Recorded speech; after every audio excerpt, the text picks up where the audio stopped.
it going? Like I said, my name is Bailey Ritter. If my face does not look familiar to you, I hope we become fast friends.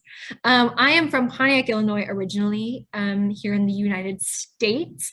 Also, if we have any Australia fans, throw it in the chat where I should go when I go visit Lucy and Nicola. We were just talking about the US and Australia right before. So if you have any recommendations and if you've been there, please let me know. But my dream job, what I would like to be doing in my dreams is what I'm doing now. Or I said professional explorer, in the sense that I would just want to wander and get paid for it. I don't think that exists yet, but I'm working on it. That would be like the ultimate dream, just to explore new places, write about them, give recommendations on the nature, and live my life that way. But besides that, I'm the youth advisor for the Ocean Project. And at the very end, I'll show how to get involved with the Rising Blue Network, and where you can sign up for the brand new newsletter with even more ways to get involved with the global youth movement and World Ocean Day, which is how I met Nicola, and now how I know Lucy. But I'm so absolutely thrilled and honored to introduce you all to them. My guests for the September Rise Up webinar, Nicola Chollis and Lucy Roth. Lucy, I didn't ask how your last name was pronounced, so I hope. No, that's correct. Okay, 100% cool. correct. I feel like I also, speaking of misconceptions, I think in Australia letters are not the same. So I'm like, that's not Roth. That is something else, I think. No, that's 100% Yes, correct. I got it. Yeah.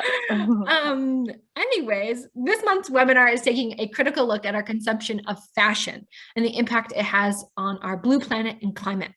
September was filled with climate strikes around the globe, and I hope you all were able to potentially attend them, or able to check them out if you are not personally able to attend them.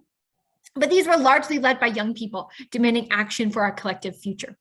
These strikes serve as a reminder for us all to continue taking action in big and small ways to protect our planet. And one of the biggest impacts you can make is by flexing your consumer muscle and investing in people and companies that do business with our ocean and planet in mind, which is what these two lovely ladies are going to talk with us about today. But like I said, what better people to chat about all things sustainable fashion and consumption than two of the hosts of the Greenstyle Podcast. Greenstyle was initially started by Nicola Chollis and Maha Fier after they met through the World Ocean Day Youth Advisory Council. It was created as a response to the impact COVID-19 was having on sustainable fashion businesses around the globe. After releasing a few podcasts, their friend Lucy Roth was introduced to the team. Together, they strive for a better planet where conservation and sustainability is at the forefront of our minds. They put the spotlight on New Zealand and Aussie individuals who have managed to challenge the status quo and in areas of beauty, fashion, and business. So I'll stop sharing my screen so we can see their faces. First things first, tell us who you are, where you're from, even though I just literally spoiled it, who you are, where you're from, and a little bit more about your advocacy work. Nicola, do you want to start? Yeah, sure thing. So I'm Nicola Chollis. I'm from Australia, Melbourne, Australia, Victoria, Australia, and I'm stuttering. I'm studying a Bachelor of Marine Science at Deakin University, so close to the coast, which is amazing. So I get to be amongst the coast and just live it up, really, even though it's a bit difficult with lockdown and all that. But anyway, so advocacy work, I guess. I'm amazed at all the stuff that we've done with the podcast, and that's something I'm really passionate about. And consumerism and fashion and our ocean is something that's really important to me. So Lucy. And Lucy Roth, as Bailey has said, I study a Bachelor of Communication, majoring in professional communication with a minor in politics and economics. Bit of a mouthful. It basically means that I'm studying and taking a broad look at media as an entire discipline and I'm mostly interested in the public relations aspect. And a lot of people don't actually understand what public relations is. And it really is creating strategic relationships to benefit the organization and give it the best chance of success. So a lot of people think it can be about spin and making people, look better than they are, which there is totally an element of that. And we can talk more about that later in regards to greenwashing and all these sorts of things in the industry. There is that, but there's also the people, I'd like to say I'm on the good side of it, and I'm just trying to give organizations that I believe in the best chance at success. So that's what I'm trying to do, hopefully. I've also done a certificate in fashion design and technology, applied fashion design and technology in high school. So I've always just had a real interest in fashion as a whole, like collected Vogue and Harper's Bazaar when I was younger. But the sustainability and ethics side of it has really been something that's grown, and Greenstyle has been a sort of a platform for me to really advocate for those interests that I have. And a lot of my advocacy work happens with me in real life, speaking to people saying, shouldn't buy this, or make sure you buy secondhand, and explaining those choices. So that's a bit about me. I love it. Also, I'll link Greenstyle's website in the chat, but read their bios. They have the best. If you want to craft your bios, like for anything, they have the best bios. Nicola, I have a two-parter question. One part for Nicola, one part for Lucy. But Nicola, I would love to get, I talked a little bit about how Greenstyle kind of was born out of the frustrations that you and Maha had about COVID. Can you tell me a little bit more about, what that was like and what those conversations were like? That was kind of the impetus for Greenstyle. And then for Lucy, my question for you then after that is, what made you want to join? Like, besides the obvious, what was the like, this is it. These are my people. I want to join this.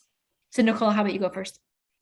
Yeah, well, I guess I do want to say, Bailey, you had a huge influence on us creating the podcast, and you actually designed the first little, I've got to show you, I've got to send it through. But, I remember that. I forgot about that. Literally with my zero digital art skills.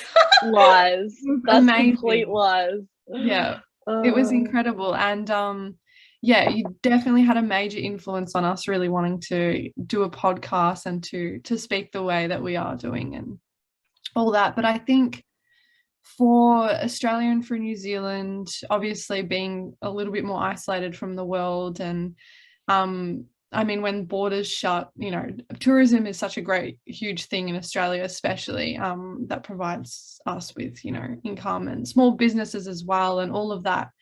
And I think the sort of part of the reason we wanted to do a podcast talking to smaller brands and to local brands and to people and businesses who we found that aligned with the sort of values that we had was because, I mean, there was so much struggle with small businesses. They all had to shut down. And I think we just really understood the effects of that.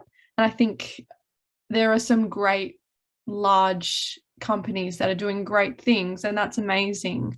But I think one of the big things that the Greenstyle that we love to do is to talk with smaller businesses, because I mean they do need a little bit more help, and that's just the nature of being a smaller business.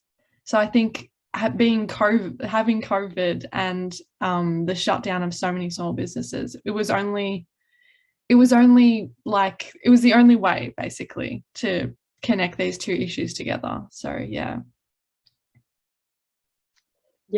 And I think just adding on to that quickly, I think pairing with that at the same time, I remember there was a lot of really negative light being shed on some of the big multinational companies where orders had been fulfilled by these wonderful garment workers, and then they said, oh, we don't need that stuff, you're not getting your paycheck. And so at the same time, it was just this massive shift, like Nicola said, to wanting to focus on small business. So for me, having seen all of that, and then I think I'm not sure how long later, maybe a few months later, Nicola actually shot me a message saying, hey, like, we'd really like to get you on board. What do you think? And I was like, I had never even thought about it. And then I just thought about it in that moment. It went, yeah, it makes perfect sense to me. I'll join.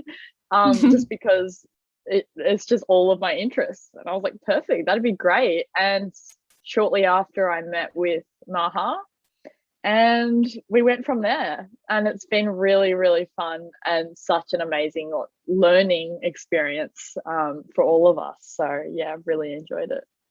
The one thing that I will say about Greenstyle is that it was formed in what month of 2020? That's a good question. That is a good question. It might have been the month May, Okay, or yeah. just before June. Yeah. So, like, y'all are barely a year old, and the amount of young writers and bloggers and hosts that you all have, like, it's been so joyful for me to watch how you all have grown and included even more voices, specifically either Indigenous voices and people from, both of your communities and Maha's community and background into the conversation. And I've been really enamored and excited about how you all have grown into, like this huge thing. Like I was telling you all before the break that I'm a huge fan. I listen every time a new podcast comes out. So anyways, that's just a small fan moment that I just needed to have. Nicola, for you, why podcast, right? There's so many mediums and types of media that you can work with to share messages. And sometimes it feels like there's almost too much noise because there's like 100 webinars and so many podcasts, but and TV shows and the likes. What about a podcast felt right for you? I mean, I don't think there's like a specific thing. I don't know, but I think it just all worked out perfect that a podcast was supposed to happen. And like, obviously in the future, we'd love to have face-to-face interviews and all of that. But again, given the circumstances that we had with COVID, not being able to see anyone and Zoom being the light of our lives, that just seemed like the best option for us. Yeah, literally. So a podcast, originally we wanted to keep each episode quite short, so 20 minutes each. It would give a quick rundown so people could engage with it more. And we thought that would be a great way to get more people to listen in because, again, the attention span of communities is getting lower and lower. And like, who wants to watch a 40-minute clip when you can listen for 20 minutes and get the information in that sort of time? But it kind of didn't work out because, I mean, it's so hard to have a conversation with a person just for 20 minutes, especially when they're so important. So that's another thing. But yeah, podcasts just seemed really accessible. It's a really great, I would say it's a really great platform to get what you want out there without overdoing it, because again, video editing can be another thing on top. And we do spend a fair bit of time editing podcasts as well. And like, our podcasts aren't, the top ranking, like we're still quite amateur. But yeah, no, I think given the time, it was just the perfect thing to do. Yeah. Yeah, I completely agree. I think, especially during that time in 2020, it forced us to realize how inaccessible things were in the past in terms of sending out information. I mean, obviously we have Instagram, and social media, but those are just those aren't conversations. And I think a lot of people were missing those, but we couldn't have them anymore in person because of COVID. And I think, podcasts and webinars really aided in kind of bridging that gap for people who wanted to have conversations with people doing the work, but couldn't do so in person or didn't even live. I mean, look at us. It's Thursday. It's Thursday for you guys, and it's Wednesday for me. Like, that's insane. So the fact that we're able to do that I think has been a really beautiful gift that has come out of the pandemic. So we've been kind of dancing around the term fast fashion and just the consumption of fashion. In both of your, obviously you're going to have very similar descriptions, but what would be, if you were telling a room full of people who had never heard of fast fashion before, what would you say? What is it? What is it? And what is the issue? Or Lucy, do you want to? Okay, I'll go. So yeah, like my view of it is that it's clothing first and foremost that is made with an emphasis on low cost and being able to make a really high quantity of these clothes. So these aren't clothes of quality necessarily. They're clothes that can be made, that can be mass produced, basically. And some of the brands that we can think of are pretty obvious. They're all the really, really well-known brands. So H&M, Zara, they are considered the two biggest. And consumers are catching up though. Well, I want to say that they're catching up. Research is showing that H&M and Zara, they need to be stepping up and showing what steps they are taking to be sustainable. And what does that mean? It means completely abandoning the idea of fast fashion. And yeah, as I described, it's clothes that can be purchased at a very low price, one that doesn't enable the people on the other side to be paid properly. And as I know Nicola has explored in some of her podcasts, particularly with James from Outland, he talks about how if they're not funded properly, they don't fund the workplace properly. They don't have the right requirements that you or I would expect at our workplace. We go in, we expect there to be a first aid kit. We expect there to be an easy door for us to get out if there's an emergency, all sorts of things like this that we expect in our lives, or we expect a certain amount of money. That just doesn't happen with fast fashion. And that's one of the terrible things. And I'll leave it to Nicola to perhaps discuss the environmental side of what fast fashion means.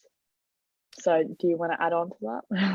Yeah, I mean, like, here's the thing, people and planet go hand in hand. Like, you can't have a healthy planet without healthy people, and you can't have healthy people without a healthy planet. They're both so incredibly intertwined with each other, and it's important to discuss both of them at the same time, because again, you can't have one without the other. But like Lucy was saying, there's a cost to how fast fashion is produced, and the sort of conditions and the sort of materials that are being used, and the dyes that are being used. And it's a very sped up process, and finding the highest quality dye that doesn't, is not carcinogenic, isn't on the forefront of these companies' minds, unfortunately. And that has huge effects on our planet and on us. And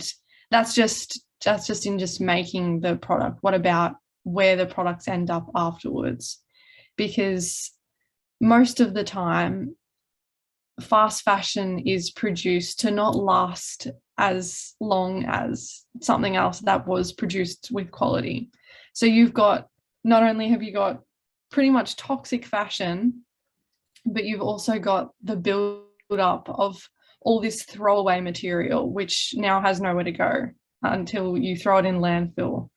And I mean, it's pretty devastating, but that's just the ins and outs of fast fashion, I guess, in a summarized term. No, yeah, I was gonna say this is just like the tip of the iceberg. I don't have the statistic off the top of my hand, but it's something like the fast fashion industry in terms of carbon emission is more than the automobile industry, the plane industry, and the shipping industry combined. Because you have to think of how much it takes to actually produce these single garment, and then what that looks like in the landfill. Crazy enough, so if you know me, I own a plastic free shop, in my hometown, and someone came in, someone came in and showed me an article of clothing they had bought from a place I would consider a fast fashion retailer. And on the label of their shirt, it had a cancer warning. Yes. Like, I think I know who it is, honestly. Yeah. And I was actually just, funny that you say that, I was literally just thinking about that. really? And people, but the thing is, people, I saw this on social media and people didn't care. Yes. People were in the comments saying, oh yeah, but at least I'll, look on fleek for the party or whatever. I'll look, Yeah. And I thought, you're kidding me. People are really, really being swayed by advertising. And I think there's also social standards that are so entrenched. Yeah. And that's one thing that I didn't actually mention. Another indicator, I think, of fast fashion is the marketing and the promotion of the clothes. And that's one thing I love talking to our guests about is, how do you do it differently? And often it's not about just promoting the clothes. They're promoting so much more than that. So yeah, definitely very important. It's insane. I love that you bring up, Lucy, the fact of social standing and kind of the social pressures. I think that I kind of catch myself putting a lot of pressure on, or a lot of the ownership and responsibility on everyday people for their consuming habits, which yes, but also when you're an industry and you are marketing to specific people, specific places, in a way that puts pressure on you to fit in that already exists in society. It's hard. Like, it's really hard. Absolutely. So I love that you bring that up, Lucy. Something that I want to talk about kind of in the lane of issues is, Nicola, you mentioned that you were pursuing a bachelor's in marine science. What are some non-obvious ways the fashion industry impacts the ocean specifically that maybe we might not think of? Non-obvious ways. I'm not sure if this is not obvious because, like, I guess this is a lot of what I talk about and I'm kind of into it. So I'm not sure if it's not obvious, but I guess microfibers is a direct impact from, using clothing and using clothing that is not really made to be put in the environment, like polyester and nylon and all these materials that are made out of plastic, and they do shed really finite fibers, which unfortunately with studies now, microfibers and microplastics have ended up in placentas of women, which is really scary because that means they're passing through the bloodstream and all of that. So it's a really massive issue that overwhelms me sometimes. But so there would be microfibers leaching from whether that be washing or just flying off when you got that fuzzy jacket, that sometimes like fake fur will have that and it'll just blow off into the wind.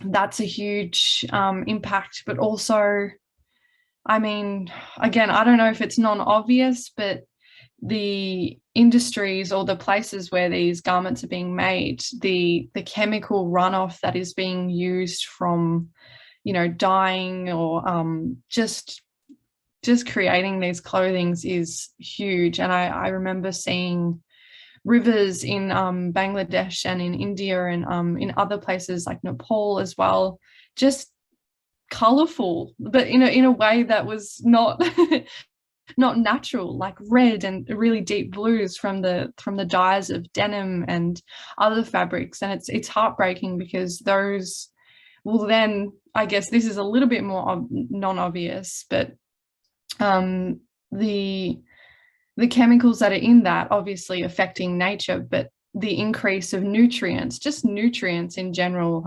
causes massive issues with whatever that is, like algal blooms or, you know, toxic toxic things that go on. And yeah, it's really difficult. Yeah.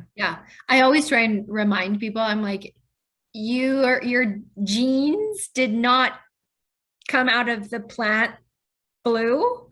You have to get these things that color, and that if you're not looking where this dye is coming from, it can be extremely toxic. So let's get talking about the podcast. Y'all have had some insanely cool guests. I have my favorite. Who has been both of your favorites, and you know, either why or what's been a takeaway from that particular guest or episode? Lucy, you go ahead. I was thinking about this, and I actually am, I don't think I can pick a favorite, but yeah, like there's so many I get a takeaway from honestly every single one. And not just my own. When I listen to Maha and Nicola on the podcast, I think, oh wow, like I wish I was there in that conversation. But the podcast takes you there through the format. So yeah, I think yeah, I mean, I've got ones from podcasts that are like in the works right now, but you know, you'll have to listen later on, so tune in. But yeah, I mean, the last I was with Steph and Jess Dadon from Tube Shoes, and it's so incredible to see how a story can resonate. So I was at my workplace the other day, which is completely separate to Greenstyle, and I saw someone wearing their shoes, and their shoes that are vegan, right? And I said, oh wow, are you wearing Tube shoes? And she was like, yes. And this random consumer goes, oh yes, you know, they originally were making these shoes with all these frills and all these bows and da da da da da. And then they had a complete change where they almost wanted to completely finish the business, end it all. We're just so concerned about the environment. Are we even going to make a difference? We need to do something drastic now. So they, instead of quitting the business, they just changed everything about it. They changed their designs and rethought even the bags that when they were getting their samples delivered to them, they used to come in big like plastic bags. And they said, hang on. We're trying to be a sustainable business and we're having it wrapped up in plastic. So they, all little details like that, they completely rethought. And I thought it was just so incredible that this random consumer lady who walked into my work, who was wearing their shoes, understood that. And they talked about how they were able to, because one question I love to ask is, what are people most proud of? What have they been able to achieve? And they said dropping the ego was one of them. And in dropping the ego and trying to really come back to what they believe in, they were able to communicate this incredible story to so many of their consumers. And I think that personal experience I had really speaks to that and shows that it is indeed true. So I really love talking to them, but there's so many more. Nicola, did you have a favorite? I want to ask Bailey what your favorite is. That's a good question. By far, when you both, I know that you've had so many good ones since this, but talking to Claire Press, who is like was a former editor at Vogue Australia, Australia, right? Yeah. Mm-hmm. It was for me an example of how much this community, the environmental community, when you're talking about the planet, there's really not this sense of ego, right? Like a lot of us just are like, we'll talk to anybody. And so the fact that you both emailed her and reached out and she was like, I will totally do your brand new podcast. It just blew me away how and that's still when you both told me that, I was like, I just was so proud and was so to me, it gave me so much hope that if we can have these conversations on this level, we can have conversations wherever. And so that one, still, it like hypes me up. Like I get so excited. Yeah. You all had so many good ones and great conversations since then, but I think that to me was like, yeah, these conversations need to happen like this. So that's my favorite. She was our first, she was the first person we interviewed. And like, again, when I sent that email to her, I was like, oh, like she's not going to reply. Yeah. And she did. And the thing is, she has her own podcast. She doesn't need to talk to us. She doesn't need to do all this. But she's such an incredible role model and an incredible advocate and all these other things that she was like, yeah, I'd love to. Yeah. And again, that conversation will lay in my heart forever. It was insane to have that conversation with her. Yeah. I agree. Yeah, I like literally can listen over and over. And the fact that you all were able to talk about that on Youth-a-thon in 2020 was so cool. So I guess that's also kind of my next question is like, I know for me, like, even though that's like a shining example of like the way I feel like life should be, I still get really scared to reach out to people and ask them to be on this webinar or do other things. What is your both approach to finding these like you're talking to CEOs, editors at major magazines, like business owners, like what is the process of actually connecting with these people? Is it like just an email, like a cold email being like, this is who we are, or like what's the deal?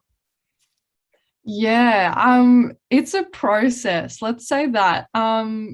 I think gradually as we've like gone through, I mean, we've only been doing this for like a year and a bit now, but I think we've sort of crafted the emails in a way that will not make sure, because the thing is when you send emails out, because that's what we do, we send emails, we're trying to maybe hit a heartstring or, just let them know that we're trying to do this because we want to educate an audience. We're not here to do this because we want any sort of, like, we're not bots, basically. we're not scamming you through our emails. We really just want to talk to you because we think what you're doing and what your team is doing is incredible. And yeah, it is really difficult. Sometimes, well, most of the time we don't get emails back, unfortunately, but yeah, I mean, Lucy, did you want to add anything to that? One of the things that I think was really good for me coming into Greenstyle is that I had also just with my degree, I had done a semester where I covered a lot of journalism topics, and I did a lot of reaching out to people, and a lot of that is getting no response back or getting an email back of, we'll let you know, we'll pass this on to our media team and we'll let you know if this is of interest. And if you don't get something back, to me, that is fantastic, because I don't want to be interviewing someone who's doing this for the sake of free advertising. I want someone who's truly wanting to spread the message. And when I say I mean we as well. We all want someone who really wants to share the story and advocate for change. So if people aren't interested, then that's fine by me. And like you said before, with Claire, that just shows, I think, her true colors of the kind of person she is. That, again, it's not about the ego at all. It really is about the message. So yeah. Yeah, I love that. Also, we have 5 more minutes. What? I know. What? So if you do have a question for either of these lovely, lovely, lovely humans, please put that in the chat or the Q&A box, and I will be sure to get to it. But I guess sort of, talking about businesses and, making those consumer switches, it's not always super easy. You have to do research or listen to podcasts like yours to kind of find who are the good guys, because there's a lot of greenwashing out there.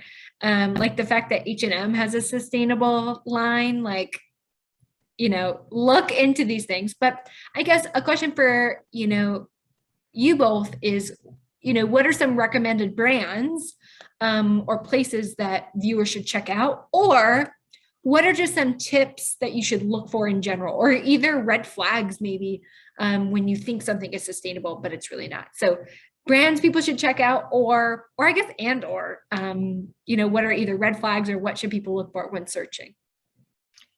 I've got it's not a brand, but it's almost like a brand directory. It's amazing. And I use it all the time. It's called Good On You. Ooh. And yeah, they're a great website that literally they rank against certain elements. So they'll be like, do they use animal fur? Do they pay their workers a living wage? What sort of materials? All that, and they rate them. And it's just a great way to see a lot of brands and look up your own brand. If you wanted to look up, is this brand doing good? Or like, what should I steer clear from? They're an amazing one. So definitely check out Good On You. Good On You. Okay, that's such a good tip. I love that. Yeah. Go for Nicola, it. keep going. No. Nicola, did you have any other comments?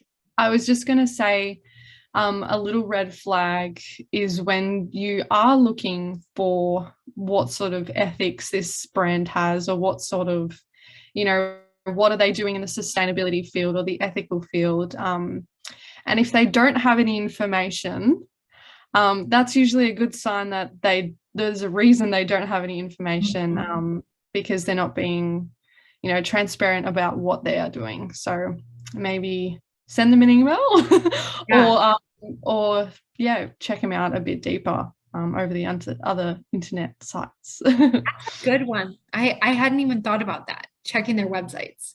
That's a really good one. Yeah, that's definitely my go-to, I would say.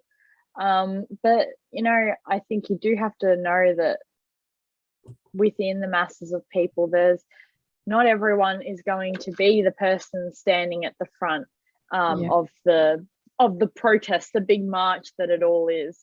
There's going to be the people on the sidelines, which is something that Claire Press talks about in one of her books, actually. And that's fine. that's you don't have to be that person who knows every little bit about it. But it is just about, I think one thing you can start to do is just ask questions about things. And you may not know the signs within the brand, and you may not even be interested in learning them. Maybe you're quite happy purchasing from them. And I do see a lot of that with people in my social circle. But I think one thing you can start to do is just go to your wardrobe, open it up, say, do I like what I see? Am I happy with what I have? And if you aren't, I think you need to really start thinking about why are you bringing things into your home and why are they leaving? Thinking about why you want to obtain things.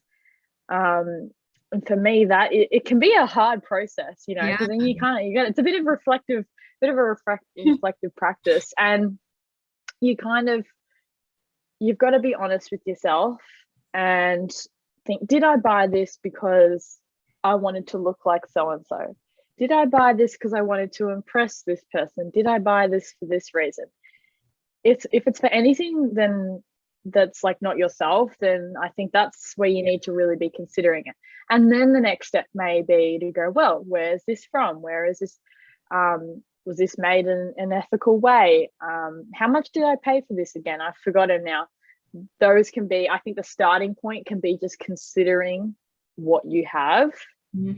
And do you need to get more? What do you need to take away? Can you share? And don't just throw them in the bin. Ask your friends, say, does anyone like this? Does anyone want this? And then it may have a new home then.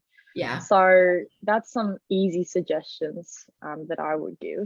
I love that. Yeah. No, I was gonna say, do a friends clothing swap party, not in when COVID is bad. But yeah, no, that's a really easy way to like just swap clothes, or something that we haven't talked about because time is crazy on the Rise Up webinar. It goes by so fast. Is thrifting. And there are do's and don'ts with thrifting, similar to the fast fashion industry. as a whole, don't buy if you don't need something. Like, if you need something, actually consider what you need and then go out and get it in a sustainable way. That's why there are higher price points, I feel, with a lot of sustainable businesses, is because they're paying their people what they deserve. They're sourcing it from great places, and they're under the understanding that you're not going to have to replace this in 2 months, like you do with a lot of the more cheaper, not well-made, sort of like fast fashion retailers. So yeah, thrifting is a great, there's so many great thrift apps. I know Lucy is a fan of Depop because I've read that in Lucy's bio. I'm sure Nicola is as well. I'm a huge fan of Depop or ThreadUp or places like that. When I guess a red flag with thrifting is make sure that you're thrifting from a place, if you're doing it more based in your local community, that you're not displacing people who do need those clothes. And like, donate your clothes. Like, it's, don't toss, like throw anything away, or learn how to sew and like turn it into something else. Like, we're still, like, the COVID-19 is still around. Like, we still have plenty of time to, like, here in the northern hemisphere, it is getting to be winter. So like, pick up that hobby. Like, there's so many little things that you can do. Before we wrap up, we have one question. This is from Taylor. Hi, Taylor. Taylor wants to know, what made you both want to get into talking about this? There's so many environmental issues, so many things happening. What made both of you, want to speak out about sustainable businesses and fast fashion? I think just quickly, I guess, I mean, I love fashion. I love, having something nice to wear, and I love the idea of fashion as well. It's almost like an expression of self in a way, and like, that's just personally for me. And there's obviously lots of other different reasons why people love fashion, but yeah, I think the reason we wanted to talk about fashion specifically is because I know Lucy and I went to the same school, and I'm sure Lucy can say the same thing or very similar, that we both understood how much fashion impacts our young female community specifically. We did go to an all-girls school, so we were very entwined with all of that. And I think knowing the fact that these people who love fashion, would love to keep doing it and all of that sort of thing, but just didn't understand properly the impacts of their consumer habits. I think that's something we really wanted to speak to, I guess. So yeah. What about you, Lucy? The same things.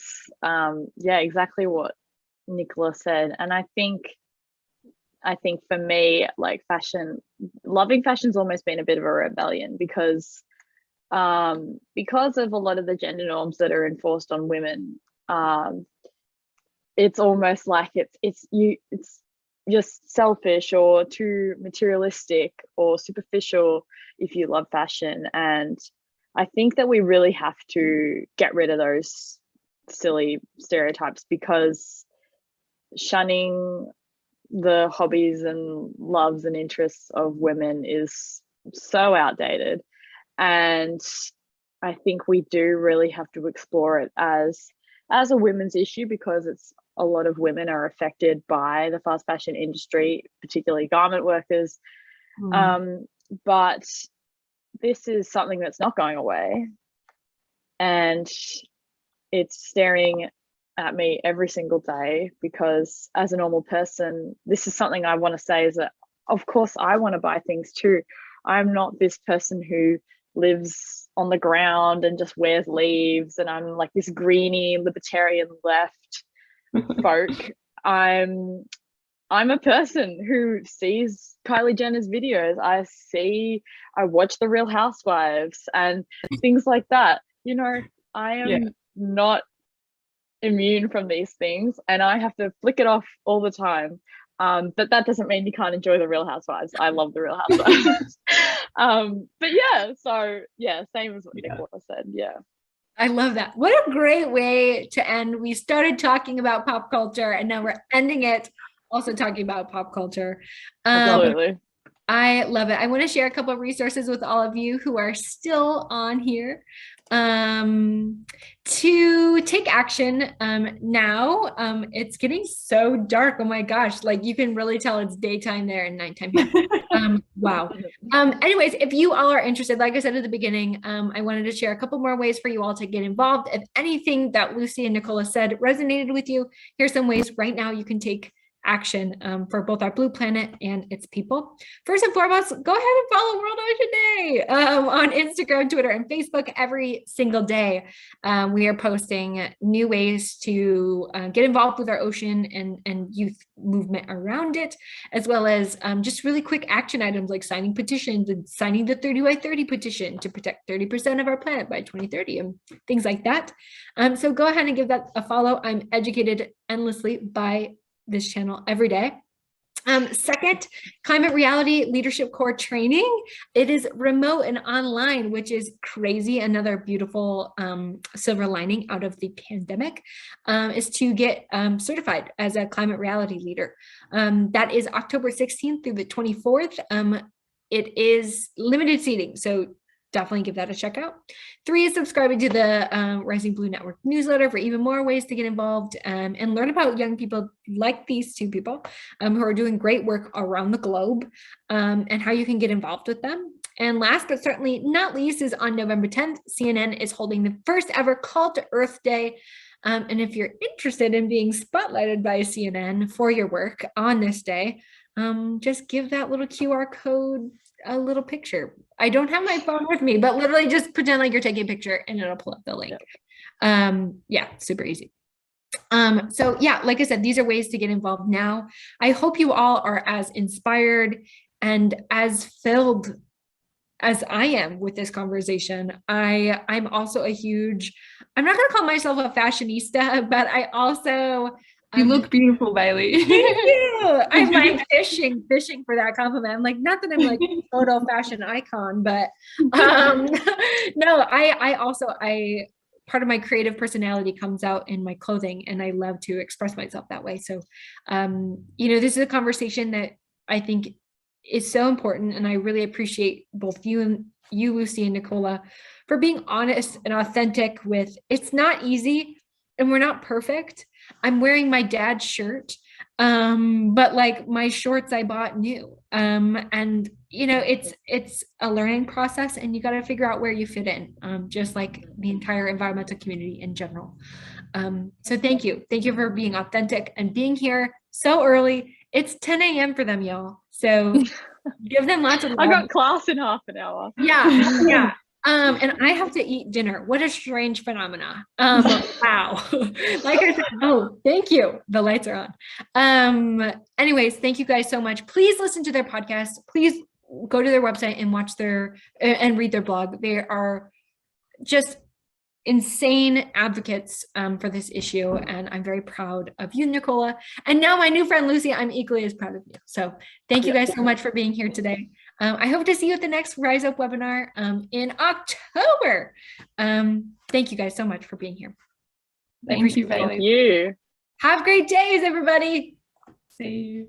Bye. Bye.